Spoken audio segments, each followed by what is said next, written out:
Bismillahirrahmanirrahim. Alhamdulillahi Rabbil Alamin. Wassalatu wassalamu ala asyrafil anbiya'i wal mursalin. Nabina Muhammadin wa ala alihi wa sahbihi ajma'in. Assalamualaikum warahmatullahi wabarakatuh.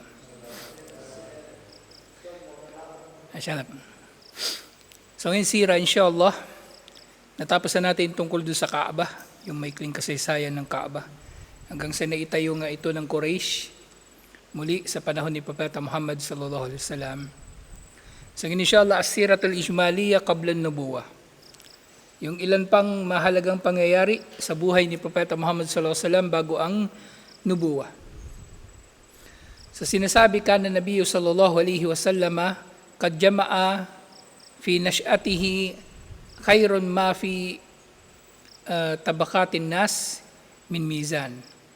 Wa kana tarafan rafi'an min al-fikri was-sa'ib wan-nadri was-sadid.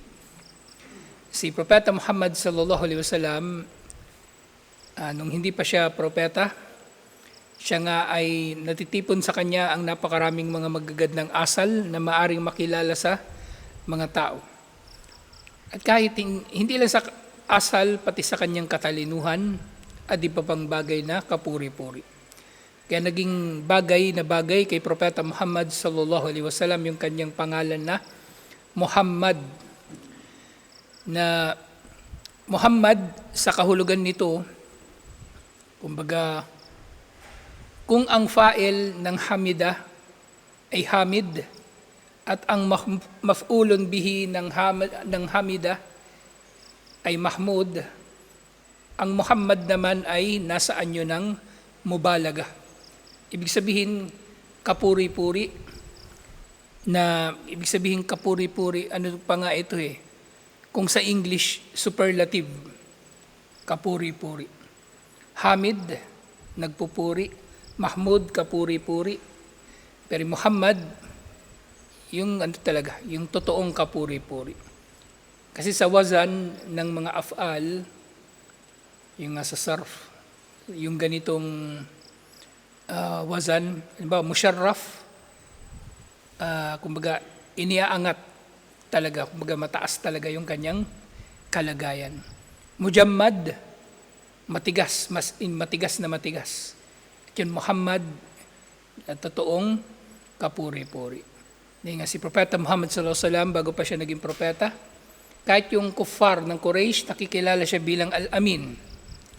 Nakikilala siya bilang Al-Amin, ang mapagkakatiwalaan.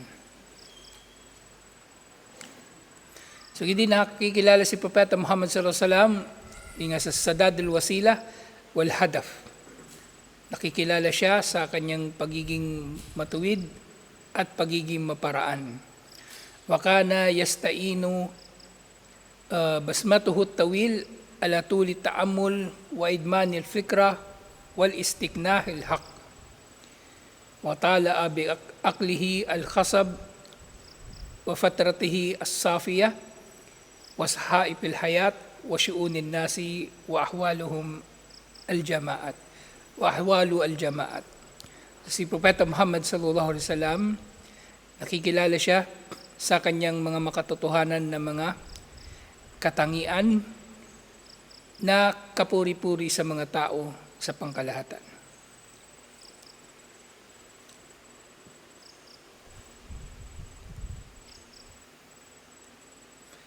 So sinasabi rin, la syakka anna al-qadra hatahu bil hifd fa indama yataharrak nawazi' an-nafs li istitla'i ba'da mata'id dunya wa indama yarda bi ittiba'i ba'da at-taqalid ghayr al-mahmuda.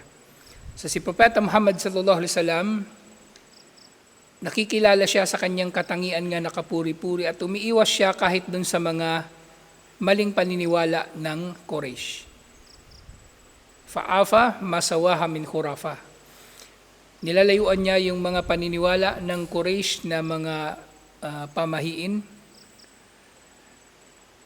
Wa na'a anha at lumalayo siya rito. Thumma asya nasu ala basiratin min amrihi wa amruhum.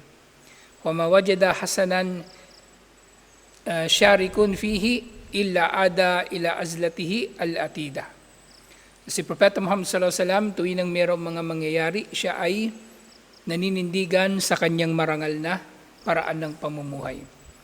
Wa kana la yashrabul khamar, hindi umiinom si Propeta Muhammad sallallahu alaihi wasallam ng alak kahit nung hindi pa siya propeta. Ibig sabihin, kahit kailan hindi nakainom ng alak si Propeta Muhammad sallallahu alaihi wasallam. Wala yakul mimma dhubiha alan nasab. At hindi siya kumain ng anumang hayop na kinatay sa mga altar ng Quraysh para sa mga Diyos-Diyosan. Wala yahdur al-awthan idan wala ihtifalan. Wala yahdur al-awthan idan wala ihtifalan, hindi siya dumadalo sa anumang piyesta o anumang pagdiriwang para sa kanilang mga ribulto. Ban kana min awwali nash'atihi nafiran min hadhihi al-ma'budat al-batila. Na sinisikap niya talaga na lumayo sa mga walang saysay na mga pagsamba o mga sinasamba na ito. Hatta lam yakun shay'un abgadu ilayhi minha. Hanggang sa wala ng mas kamuhi-muhi sa kanya liban pa sa mga Diyos-Diyosan na ito. Hatta kana la yasiru ala sima'il half billati wal uzza. At nung hindi pa siya propeta, ayaw niya na maririnig na ang mga tao ay nanunumpa sa ngalan ni na Allat at Al-Uzza. Kasi manunumpa ang tao, maaari lang manunumpa ang tao sa ngalan ni Allah. Ngayon si Propeta Muhammad sallallahu alaihi wasallam, siya nga ay pinangalagaan ni Allah laban sa mga gawain na ito ng mga hindi mananampalataya. At minsan, si Propeta Muhammad sallallahu alaihi wasallam ay nasa mga sitwasyon o kalagayan na nandun siya sa mga lugar na ginagawa dito yung mga gawain na hindi kapuri-puri. Tadadakhalul inaya ar-rabbaniya lilhaylula bainahu wa bainaha. Pero iniligtas siya ni Allah mula sa mga ito. Iniligtas siya ni Allah mula sa mga gawain na ito na hindi kapuri-puri. Halimbawa dito, sinabi ni Propeta Muhammad sallallahu alaihi wasallam, "Ma hamamtu bi shay'in mimma kana ahlul jahiliya la ya'maluna ghayra marratain. Kullu dhalika yuhawwilu Allahu bayni wa bainahu." So meron daw dalawang pagkakataon na si Propeta Muhammad sallallahu alaihi wasallam ay halos makasali sa mga okasyon ng mga hindi mananampalataya. 2 beses. Pero inilayo siya ni Allah mula sa mga ito. Thumma ma hamamtu bihi hatta akramani bi risalatihi. At yun nga, nangyari ito, ang pag-iingat na ito ni Allah sa kanya hanggang siya ay pinarangalan ni Allah sa pamagitan ng pagiging sugo. Qultu laylatan lil gulami alladhi yar'a ma'il ganam bi ala Makkah law absarat li ganami hatta adkhula Makkah wa asmaru biha kama yasmaru syabab faqala if'al fakarajtu hatta idha kana inda awwali dari Makkah sami'tu azafan. So minsan daw nagpapastol sila dun na sa may ibabaw na parte ng Makkah. At nung bumalik na sila, nakarinig daw sila ng musika. Fakultu mahada, ano kaya yung musika na yon? Fakalu, arsu fulan bi fulana. Kasal daw ni Pulano kay Pulana. Kasal ng isang lalaki sa isang babae. Fajalastu asma, naupo daw si Propeta Muhammad sallallahu alaihi wasallam doon. Siya, bata pa siya dito. Naupo siya doon at nakinig. Fadaraballahu ala uduni fanimtu. At si Allah, nagdulot daw si Allah na siya ay makatulog. Nagdulot si Allah na siya ay makatulog. Pero subhanallah, tingnan nyo nga dito, no? Ang pagkakasabi doon sa hadith, fadaraballahu ala uduni fanimtu. Si Allah daw ay fadaraballahu ala uduni. Hindi naman natin masabing pinalo o hinampas. Basta sabihin natin hinaplos. Hinaplos ni Allah ang kanyang tenga at siya ay nakatulog. So may mga hadith na ganito, at actually may ayah na ganito na iniuugnay ang pagtulog sa tenga. At kahit doon sa hadith, yung shaitan, di ba, pag natutulog yung tao, umiihi ito sa tenga ng tao at hindi ito mawawala liban na lang na una alalahanin ng tao si Allah paggising niya, magwudu siya o hanggang sa siya ay makapagsala. Mananatili yung epekto na yun sa kanyang tenga. Ngayon, may mga doktor na nagsasabi na meron ngang kinalaman ang mga tenga natin sa maraming ginagawa natin. Halimbawa, merong mga sensor o senses doon sa tenga natin. Kaya nga, yung senses, di ba, 5? Pandinig, paningin, panlasa, pangamoy, tsaka pandama. Actually, mali yun, sabi ng mga makabagong scientists. Hindi lang 5 ang senses ng tao. Marami.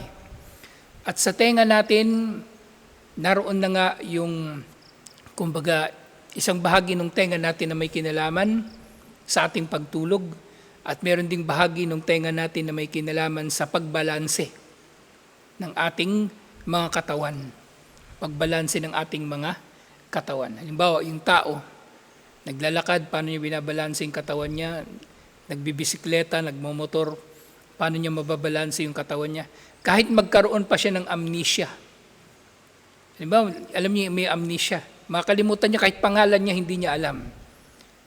Pero, pag pinasakay mo yun ng motor, maaalala niya kung paano gagawin niya. Alam niya kung ano yung gagawin niya kahit hindi niya alam yung pangalan niya. Kasi nasanay na yung mga parte ng katawan niya, lalong-lalo na yung pambalanse na naroon sa tenga.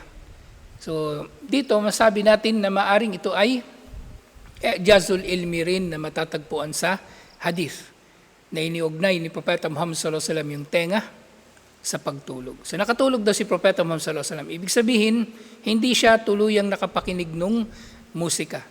Fama ikadani illa harra syams. At hindi raw siya nagising, wala raw gumising sa kanya liban na lang sa init ng araw. Nagising na lang siya, mainit na yung araw at maaring tapos na yung pagdiriwang na yon, yung kasal, tapos na yung musika. At hindi na nga nakapakinig si Propeta Muhammad sallallahu alaihi wasallam ng musika na yun. O, syempre, hindi na siya nakadalo doon sa anong bawang ginagawa ng mga tao doon sa kasal na yun. Fa'idtu ila sahibi fasa'alani fa'akhbartuhu. Bumalik daw siya doon sa kanyang mga kasama at tinanong siya at sinabi niya sa kanila kung ano ang nangyari. So dito pala, si Propeta Muhammad sallallahu alaihi wasallam lang yung pumunta doon sa party. ثم قلت ليلة أخرى مثل ذلك ودخلت بمكة فأصابني مثل أول ليلة ثم ما هممت بسوء. At naulit ito. Meron pa siyang pinuntahan na isa na namang party. Pero niya, si Propeta Muhammad sallallahu alaihi wasallam ay nakatulog uli doon at hindi na niya, na-enjoy, hindi na siya nakapag-participate doon sa party na ginagawa ng mga tao. So iningatan siya ni Allah mula rito. At sa isa pang pagkakataon na iningatan siya ni Allah, iniulat ito ni Imam al-Bukhari. Yung kanina hindi nabanggit dito kung sino yung nagulat. Pero siyempre nababanggit ito sa mga aklat ng sirah. Pero itong isang nababanggit dito, iniulat ni Imam al-Bukhari mula kay Jabir bin Abdullah. Lamma buniyatil Ka'bah Dhahban Nabi sallallahu alaihi wasallam wa Abbas yankilani al-hijara. So si Propeta Muhammad sallallahu alaihi wasallam at si Al-Abbas ay nagbubuhat daw ng mga bato para doon sa Kaaba habang tinatayo yung Kaaba.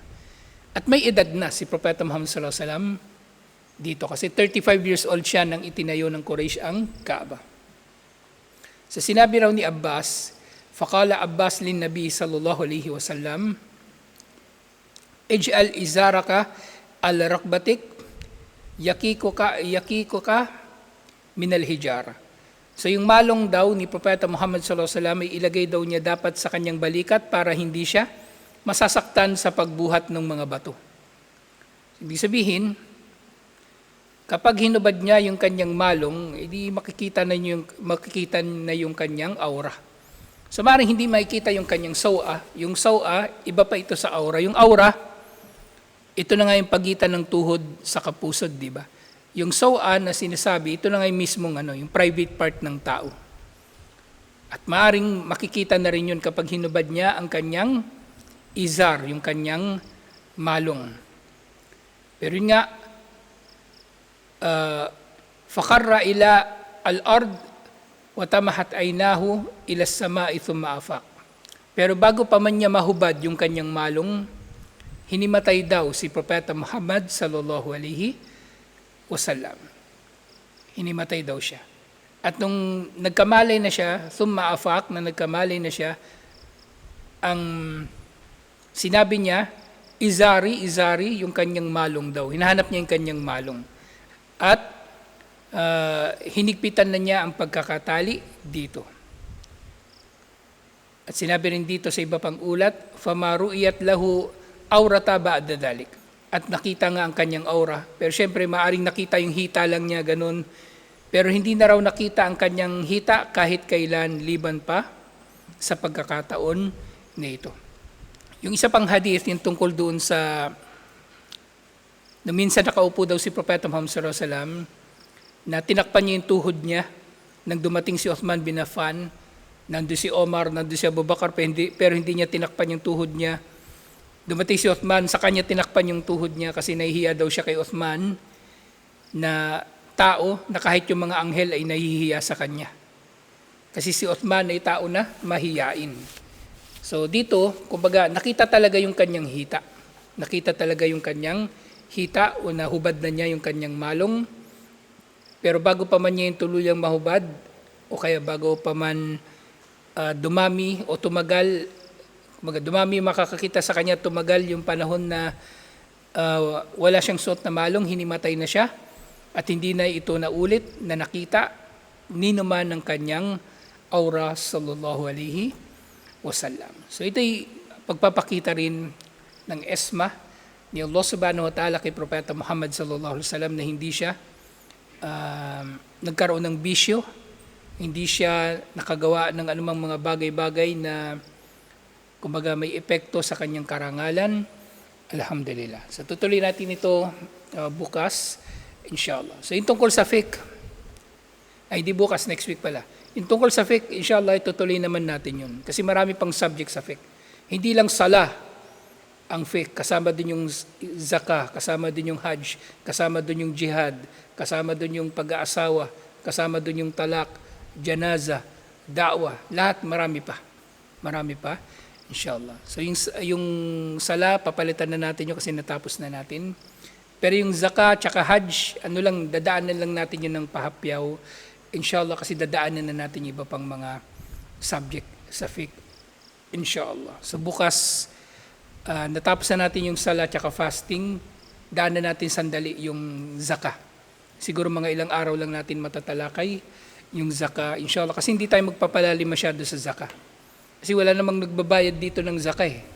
Kahit ako eh, sa buong buhay ko, isang beses lang ako nagbayad ng zakah.